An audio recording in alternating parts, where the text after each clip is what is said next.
Nature is the backbone of our existence. 1. Its beauty fills our hearts with joy and peace.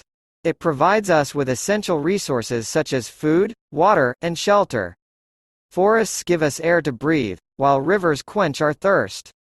However, we have exploited nature to such an extent that it has led to dire consequences such as deforestation and pollution. It's time to take responsibility for its well-being and protect and preserve nature for the betterment of our future.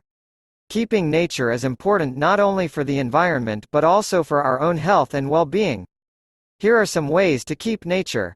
1. Reduce, reuse, and recycle. 2. Use eco-friendly products. 3. Conserve water. 4. Plant more trees. 5. Use public transport. 6. Use renewable energy sources. 7. Support local farmers and markets. 8. Participate in community cleanup events. 9. Educate others on the importance of nature conservation. 10. Protect wildlife habitats. By adopting these practices, we can help preserve nature for future generations.